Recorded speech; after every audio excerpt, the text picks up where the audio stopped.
estaba toda la humanidad, hasta que desde los cielos nos viniste a rescatar. A través de una virgen elegiste tu nacer, y del trono descendiste a un pesebre siendo rey.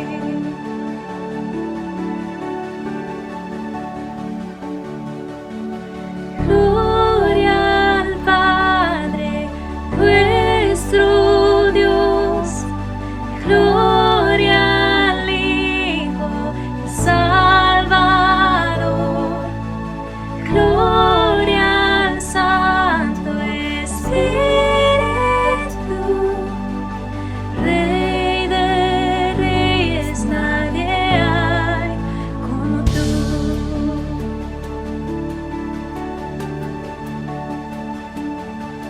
Para revelar tu reino y alcanzar al pecador, a la cruz no te negaste para darnos salvación. Aún en tu sufrimiento tú veías más allá, no pensaste en el precio, te entregaste en mi lugar.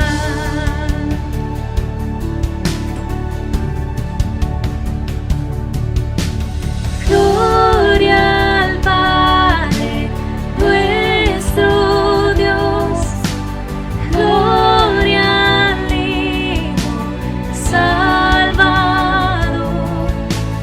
Gloria al Santo Espíritu.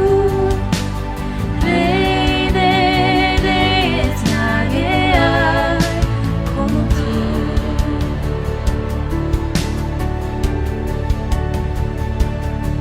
Al tercer amanecer, todo el cielo resonó, pues la muerte para siempre el Cordero conquistó. Y la tumba se abrió y vacía hoy está. Todas las generaciones esperanza encontrarán.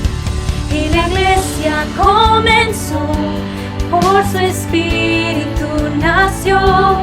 Buenas nuevas por los siglos, para toda la creación. Por su sangre y por su nombre, libres somos por la fe. Jesucristo ha vencido, nos resucitó con él.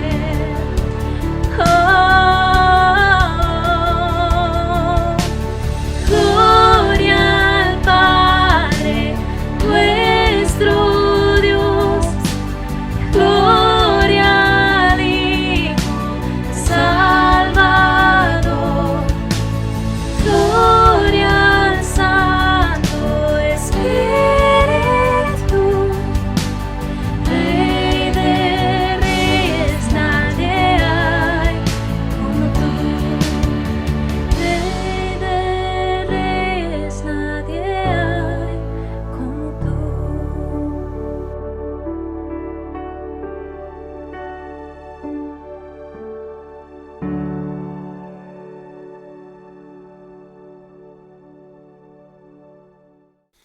Hola, bienvenidos a nuestro servicio en español con Grace Point.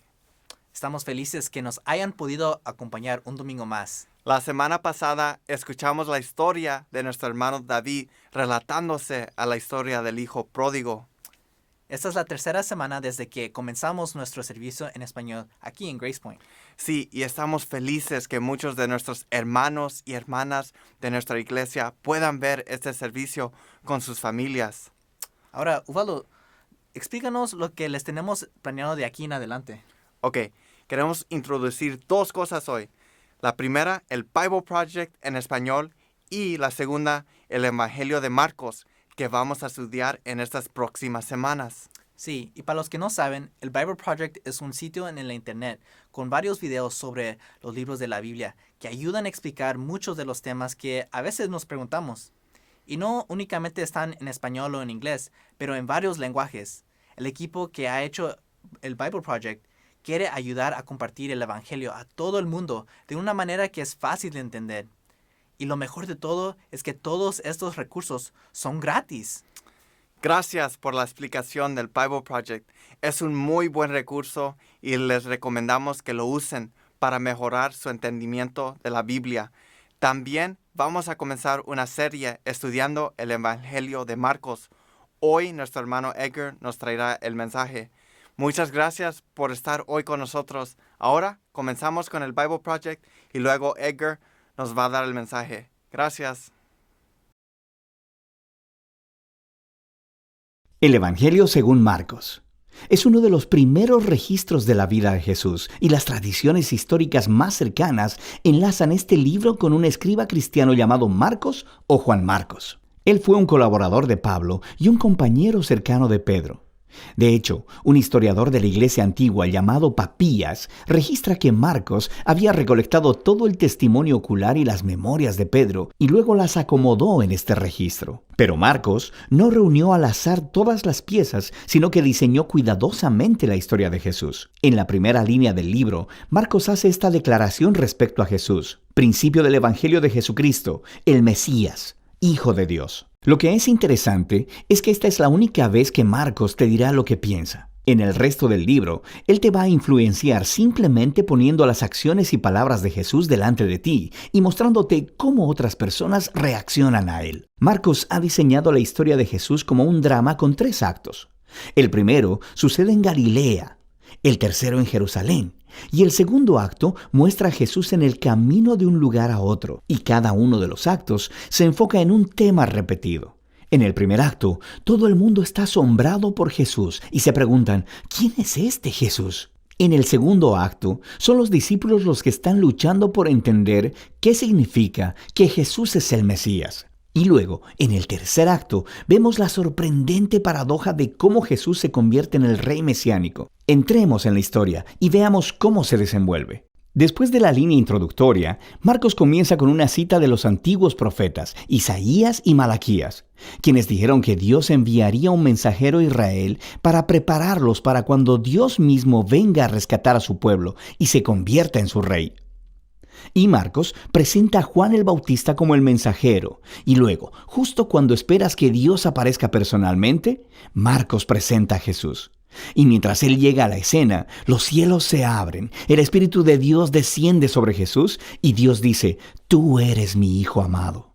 Después de esto, Marcos pone delante de nosotros un resumen del mensaje central de Jesús. Él fue por Galilea, anunciando las buenas nuevas de que el reino de Dios se ha acercado. Jesús está continuando con la historia de las Escrituras del Antiguo Testamento sobre la operación de rescate de Dios para su mundo. A través de Jesús, Dios está restaurando su reino sobre el mundo al confrontar y derrotar el poder de la maldad sobre las vidas de las personas. Y entonces las invita a vivir bajo su reino al seguir a Jesús. A partir de aquí, Marcos nos da un gran bloque de historias, mostrándonos el poder de Jesús mientras Él trae el reino de Dios.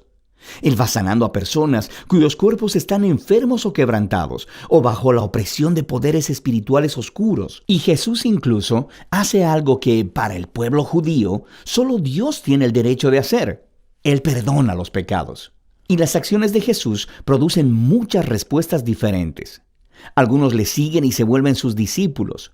Otros todavía no saben qué pensar y otros lo rechazan completamente, especialmente los líderes de Israel, quienes lo acusan de blasfemar contra Dios y de recibir poder del mal. Pero Jesús no está sorprendido por estas respuestas. De hecho, Él apunta a ellas. En el capítulo 4, Marcos ha recolectado muchas de las parábolas de Jesús acerca de la naturaleza misteriosa y escondida del reino de Dios. Jesús dice que su mensaje es como una semilla cayendo en distintos tipos de suelo. Algunos son receptivos y otros no. O que es como una semilla de mostaza que es muy pequeña, parece insignificante, pero luego crece enormemente y sorprende a todos. El punto de Jesús es que Él realmente es el Mesías que trae el reino de Dios, pero no luce como nadie lo esperaba. Esta creciente confusión acerca de Jesús entre las multitudes está conectada con la idea clave que Marcos enfatiza al final del primer acto, que incluso entre los discípulos de Jesús hay confusión. Ellos también están luchando por entender quién realmente es Jesús. Y eso nos lleva al segundo acto. Este comienza con una conversación crucial. Jesús aparta a los discípulos y les pregunta, ¿quién dicen ustedes que soy? Y Pedro dice, tú eres el Mesías. Pero luego queda claro que Pedro quiere decir que Jesús es un rey militar victorioso, del linaje de David, que rescatará a Israel de los romanos. Pero para Jesús, ser el Mesías significa que Él es el rey, siervo sufriente de Isaías 53, quien traerá el gobierno de Dios entregando su vida en Jerusalén. Y los discípulos no lo entienden. Ellos piensan que seguir al Rey Jesús significa ser famosos e importantes. Y Jesús deja claro que seguirle, en realidad, significa morir, como cargar tu propia cruz. Significa rechazar la violencia, el orgullo y el egoísmo, y entregar tu vida a favor de otros en actos de servicio y amor. Él tiene la misma conversación con ellos 2 veces más. Y todo culmina en la importante declaración de Jesús de que el Hijo de Dios no vino a ser servido, sino para servir y para dar su vida en rescate por muchos. Los discípulos todavía no lo entienden, responden con miedo y confusión. Así que aquí, en el segundo acto, Marcos ha colocado otra historia clave que hace eco de la introducción del libro. Jesús toma a 3 de sus discípulos y los lleva a una montaña, y de pronto es transformado. Él está radiante, con luz y gloria, y una nube los cubre. Ahora, esto es justo como la gloria del Dios de Israel se mostró hace mucho tiempo en el monte Sinaí. Y luego, 2 profetas que estuvieron en la presencia de Dios en el monte Sinaí, Moisés y Elías, aparecen junto a Jesús mientras Dios declara de nuevo, «Este es mi Hijo amado». Al colocar esta historia en medio de todas estas conversaciones en el segundo acto, Marcos está haciendo una declaración asombrosa. Jesús, el Hijo de Dios, es la encarnación física de la misma gloria de Dios. Y en Jesús, el glorioso Dios de Israel se convertirá en rey al sufrir y morir por los pecados de su propio pueblo. Esta es una declaración misteriosa que confunde y asusta a los discípulos mientras dejan la montaña. Lo que nos lleva al tercer acto. Para la Pascua, Jesús hace una entrada pública real en Jerusalén. Las personas lo están alabando como el Mesías, y luego Él entra en el atrio del templo y ejerce su autoridad real al sacar a los ladrones y estafadores y deteniendo el sistema sacrificial. Entonces esto inicia una semana completa de debates entre Jesús y los líderes de Israel, condenando su hipocresía. Así que ellos preparan un plan para asesinarlo. Y Jesús le advierte a sus discípulos, prediciendo que Jerusalén y su templo serán destruidos en una generación, y que sus discípulos serán perseguidos como Él, hasta que Él regrese un día a traer el reino de Dios completamente sobre la tierra. Y todo esto lleva a la noche final. Jesús tiene su última cena de la Pascua con los discípulos, una cena simbólica que contaba la historia de la liberación de Israel a través de la muerte del Cordero de la Pascua. Y Jesús toma estos símbolos y les da un nuevo significado. Ellos apuntan a la liberación del pecado y la muerte, que sucederá a través de la muerte del Mesías, el siervo sufriente. A partir de aquí, la historia se acelera al arresto de Jesús, su juicio delante de los sacerdotes de Israel y el gobernador romano Pilato, y todo eso resulta en la crucifixión de Jesús, y culmina en una escena clave que encaja con las escenas importantes del primer y segundo acto, excepto que, esta vez, es oscuridad lo que desciende y no una nube. Y en lugar de una voz divina del cielo, se escucha la voz de Jesús clamando antes de morir. Y luego, lo más sorprendente es que es un soldado romano que mira a Jesús morir, el que entiende y anuncia quién Jesús es. Este hombre era el Hijo de Dios. Él es la primera persona en la historia en reconocer la sorprendente declaración acerca de quién Jesús es. Él es el Hijo de Dios crucificado, quien es el Mesías, Jesús de Nazaret, quien murió por sus amigos y por sus enemigos. Después de esto, el cuerpo de Jesús es colocado en una tumba, y en el primer día de la semana, 2 mujeres de entre sus discípulos vienen a la tumba y descubren que la tumba está vacía. La piedra había sido removida. Luego, un hombre angelical les informa que Jesús no está ahí, que se ha levantado de los muertos. Así que les ordena que vayan y les den las buenas nuevas a los otros discípulos. Jesús está vivo y que se encontrará con ellos en Galilea. Y las mujeres están asustadas. Marcos dice que ellas huyeron aterradas de la tumba y no hablaron con nadie porque tenían miedo. Y así es como termina el libro, con los discípulos de Jesús mostrando la misma clase de miedo y confusión con los que concluyeron el primer y segundo acto. Ahora, si miras en tu Biblia, verás que Marcos tiene un final más largo, donde Jesús aparece y habla con sus discípulos, pero seguramente también hay una nota que dice que ese final no es parte del libro original. Solo se encuentra en manuscritos más tardíos y menos confiables. Ahora, es posible que el final original de Marcos se perdió, o que Marcos nunca terminó de escribir su recuento. Pero es más probable que este final abrupto sea intencional para resaltar una idea. La historia completa se ha enfocado en la sorprendente aseveración que dejó perplejos a los discípulos de principio a fin. Esto es el sufriente, crucificado y resucitado Jesús, quien es el Mesías, el Hijo de Dios. Que el amor de Dios y su reino al revés son revelados en la medida en que Jesús murió por los pecados del mundo. Así que esta historia termina sin una conclusión y te obliga a ti, el lector, a luchar con esta extraña y escandalosa declaración acerca de Jesús. ¿Vas a huir como los discípulos? ¿O reconocerás a Jesús como tu rey y anunciarás las buenas nuevas? Solo tú puedes responder esa pregunta. Y de eso se trata el Evangelio de Marcos. Bienvenidos.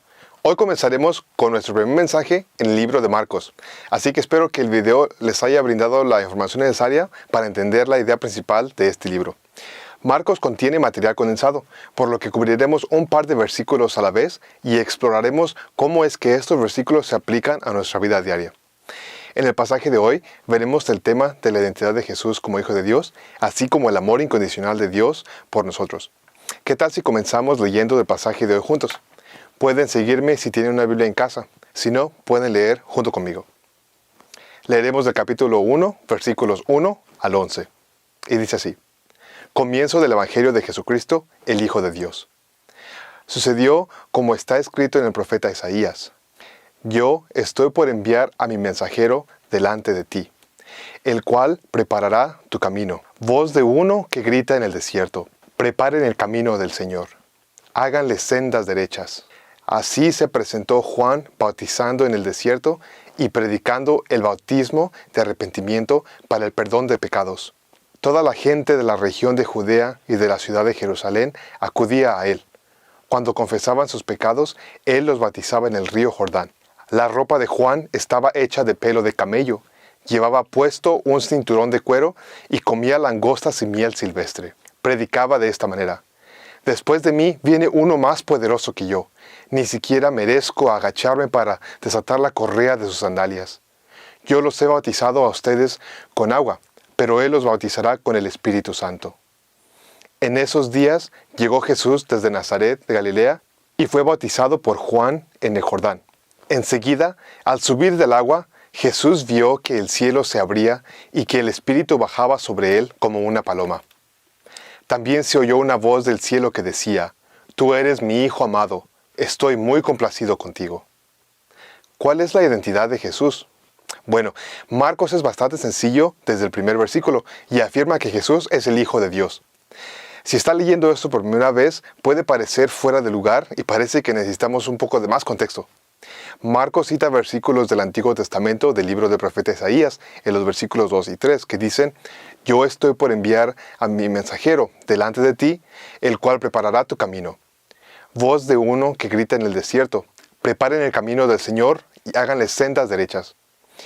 Esta profecía del Antiguo Testamento nos dice que la venida del Señor Jesús es parte de un plan que Dios había estado preparando a lo largo de la historia. Para apoyar aún más el punto de la identidad de Jesús como el Hijo de Dios y por lo tanto como Rey, podemos mirar algo del contexto histórico que nos ayuden a entender el versículo 2 y 3. En la antigüedad, cuando los reyes conquistaban nuevos territorios, se enviaba un mensajero para proclamar las buenas nuevas de la venida del rey, digamos como César Augusto, o alguien así. Y de hecho las personas se dedicaban a la construcción de carreteras y caminos para hacer senderos rectos, a preparar el camino. para el rey. Así pues, estos versos nos dicen que Jesús es alguien a quien se necesita preparar los senderos o el camino. Y al leer un poco más adelante, vemos que Juan Bautista es quien prepara el camino para el rey. No de una forma física, sino espiritual, ya que él proclama un bautismo de arrepentimiento para el perdón de los pecados. Él prepara los corazones de las personas para recibir a Jesús. Incluso de la forma que Juan describe a Jesús en el versículo 7, como uno más poderoso que ni siquiera merezco agacharme para desatar la correa de sus sandalias. Esto nos muestra su reverencia y humildad ante Jesús. Una cosa que podemos aprender de esto es que Jesús, aunque siendo rey, no está interesado en ser anunciado como alguien que viene a conquistar tierras y establecer un reinado terrestre para así subir al poder, sino que está interesado en conquistar y reinar en los corazones de las personas. Él desea relacionarse con uno. Y personalmente vemos que esto nos prepara para el arrepentimiento. La forma del mensajero de preparar al Señor parece referirse a este concepto. De hecho, esto tendría tremendas implicaciones para nuestra vida. Primero, el pensamiento del mundo moderno nos anima a considerar nuestras vidas como simples cometas en el cielo que pasan en un abrir y cerrar de ojos, sin historia, creando nuestra identidad y trazando nuestro destino en referencia a nuestros deseos y elecciones. Pero solo quiero señalar que esto no es bíblico. La Biblia dice que somos parte de una historia más grande, una narrativa mucho más grande que da la pregunta que dice, ¿cómo encajamos en esta narrativa? Así es como tenemos que empezar a ver nuestras vidas. ¿Cómo vamos a responder a la vieja pregunta que dice, ¿quién soy yo? La cuestión existencial fundamental de la identidad que informa tanto del resto de nuestras vidas. Y creo que nuestra respuesta tiene que ser con referencia a las Escrituras y cómo es que encajamos en la historia más grande y narrativa amplia de quién es Dios y el plan de su salvación por nosotros. Dios no viene simplemente como un observador externo y planifica nuestra propia salvación, sino que se convierte en parte de nuestras vidas. Podemos ver que si Jesús es rey y tiene mucho poder, hubiéramos esperado que se presentara con un ejército acompañado de muchos sirvientes, pero lo vemos alienado con el resto de la multitud, esperando a ser bautizado, solo en línea. En el versículo 5 vemos que la gente estaba siendo bautizada por Juan en el río Jordán, confesando sus pecados. Esto significaría que todos los que vinieron de toda Judea y Jerusalén eran pecadores, y Jesús estaba en medio de ellos. Esto resalta lo especial que es el inocente Jesús haciendo fila junto con los pecadores.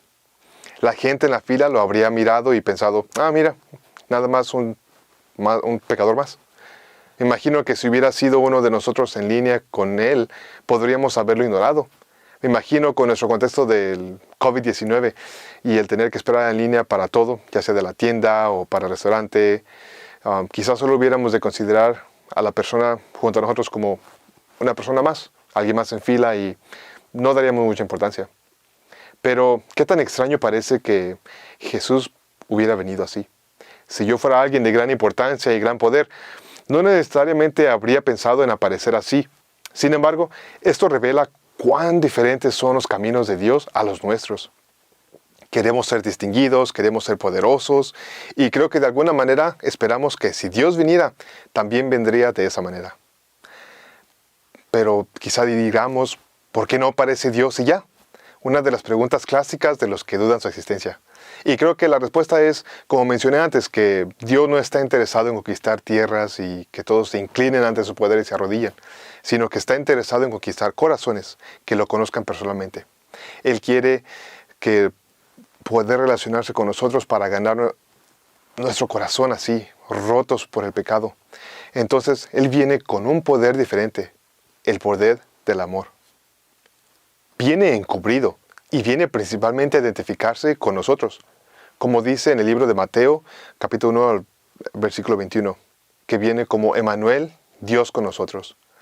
En cierto sentido, eso es el núcleo del Evangelio que dice que Jesús, siendo Dios mismo, descendió para ser hombre, para identificarse con los pecadores y todo para que Él pudiera identificarse y relacionarse con cada uno de nosotros, ya que nos ama muchísimo. Ahora exploremos más sobre la naturaleza del amor de Dios.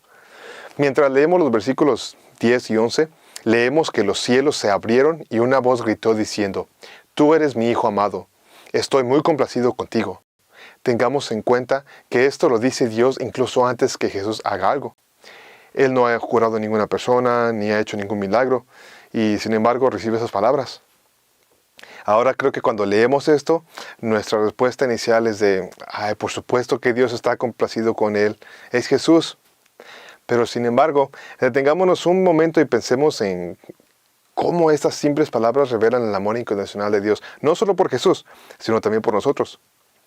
Esto es tan importante que así que creo que muchos de nosotros tenemos una mala imagen de lo que significa ser aceptados tal y como somos. Muchas veces intentamos establecer nuestro valor tratando de distinguirnos de alguna manera, ya sea por medio de nuestra inteligencia o nuestra capacidad mental o habilidades y destrezas. Tratamos de lograr lo mejor, competir con otros para ganar, y el éxito se vuelve muy importante para nosotros. Pero al mismo tiempo, estas cosas llenan nuestros corazones de miedo y ansiedad, y vienen pensamientos sobre el fracaso que entran en las mentes de cada uno de nosotros, y las preguntas que son, ¿y si qué tal si fallo? ¿Qué tal si no soy lo suficientemente bueno? ¿Qué pasa si soy una decepción para todos? Esto nos abate el corazón y tenemos miedos de no ser amados y aceptados como somos, y perdemos esta lucha con la vida. Cada prueba eventualmente es una prueba que nos hace sentir como personas sin valor. Se convierte en una manera de medir nuestro valor y se convierte en nuestra identidad. Pero como hijos de Dios, no debemos vivir de esta manera. Nuestro valor no se basa en nuestro desempeño o nuestro éxito, o en nuestros talentos. Hay una expresión que se cita a menudo que realmente captura esta realidad. Y dice así: no hay nada que puedas hacer para que Dios te ame más, y no hay nada que puedas hacer para que Dios te ame menos. A menudo nos esforzamos mucho en tener éxito para ser aceptados por los demás, que eventualmente nos agotamos de tratar de buscar la aceptación y el amor de otros, y la cosa es que a veces hacemos lo mismo con Dios. Tratamos de ganarnos su amor, y sin embargo, Dios no necesita nada de eso. Ya nos ama incondicionalmente tal como somos. Creo que realmente necesitamos escuchar la voz de nuestro Padre Celestial, que dice que somos sus hijos e hijas, y grabar esos versos en nuestro corazón, una y otra vez. Incluso un padre promedio de hoy día ama a su hijo incondicionalmente. Imagínense cuánto más Dios nos ama a cada uno de nosotros como sus hijos e hijas. El amor incondicional de Dios está completamente más allá de lo que cualquiera de nosotros puede dar. Él es el Dios de todas las cosas en el universo. Todo está bajo su poder y dominio, y su amor es perfecto. A través de Jesús, que podemos experimentar este amor, nos da la esencia del Evangelio, que es que Jesús vino al mundo para poder salvarnos del pecado y para poder estar con cada uno de nosotros y llamarnos a ser hijos de Dios. Cuando pensamos en la razón inicial por la que vino Juan Bautista, es porque él estaba anunciando este mismo mensaje del arrepentimiento de los pecados, para así preparar cada persona para la venida de Cristo. De la misma forma, me gustaría que aprendamos a preparar nuestros corazones para poder recibir el amor incondicional y el perdón de Dios a través de Cristo. Piense en los altibajos de la vida y piense en los obstáculos que ha enfrentado y que podrían estar en su camino y en el camino de Cristo. Quizás sea el deseo de vivir la vida de acuerdo con su voluntad y sus propias metas y aspiraciones como su prioridad principal. O quizás sean miedos y ansiedades sobre el futuro para usted y su familia. O quizás está cansado de jugar a ganarse la aceptación de otros por medio de su propia cuenta en lugar de dejar ser aceptado. Un buen comienzo sería el de levantar estas cosas en una oración de confesión a Dios. Podría comenzar tan simple como decir: Dios, estos son algunos de los obstáculos que he experimentado, y estos me llevan a que mi corazón siga rocoso. Ayúdame a preparar mi corazón para poder recibir tu perdón por medio de Jesús. Ya verán cómo poco a poco esto comenzará a permitir que su corazón comience a tener confianza en Dios. Bueno, esto es todo lo que veremos por el día de hoy, y espero que después de este sermón se tome un poco de tiempo después para pensar y reflexionar, y que pueda levantar una oración a Dios por su propia cuenta. Ya verán cómo poco a poco esto comenzará a permitir que su corazón comience a tener confianza en Dios. Bueno, esto es todo lo que veremos el día de hoy. Espero que después de este sermón se tome un tiempo para pensar, reflexionar y levantar una oración pensando en los obstáculos y dificultades que le gustaría traer ante Dios para permitir que su corazón esté preparado para recibir el amor incondicional a través de Cristo. Si puede unirse conmigo a terminar el mensaje en oración. Querido Padre Celestial, te damos muchas gracias por podernos traer aquí un día más. Te damos gracias porque por medio del libro de Marcos nos puedes dar tu palabra un día más. Te damos gracias por haber mandado a Jesús, que se pudo relacionar con cada uno de nosotros a pesar de nuestros pecados. Y aún así nos demuestras que también nosotros somos llamados a ser tus hijos y que nos demuestras tu amor incondicional por medio del perdón de los pecados, por medio de Jesús. Te pido por cada uno de nosotros para que podamos levantar nuestros corazones ante ti, que podamos traer todas nuestras aflicciones, todas nuestras dificultades en la vida, los altibajos, para que así podamos tener un corazón limpio para abrir un camino derecho con Jesús. Te damos gracias por el día de hoy y te pido por la salud y por el bienestar de todos los que nos acompañan hoy, a pesar de las dificultades de todo lo que está pasando en el mundo. Dios, te encomendamos todo, cada uno de nosotros, en el nombre de nuestro Señor Jesucristo. Amén. Bueno, pues muchas gracias por venir hoy y nos vemos la próxima semana. Gracias, Edgar, por el mensaje y por recordándonos de la identidad de Jesús y el amor incondicional que Dios tiene para nosotros. Creo que nos da una paz profunda y esperemos que puedan seguir pensando más sobre el libro de Marcos y los puntos que Edgar habló hoy. Eso es todo lo que les tenemos para ustedes este domingo. Sí, es cierto. Esperamos también que visiten el sitio del Bible Project para que personalmente estudien más de la Biblia. Y la próxima semana vamos a seguir nuestro estudio en el Evangelio de Marcos. Muchas gracias por estar con nosotros este domingo y les deseamos una excelente semana. Adiós. Adiós.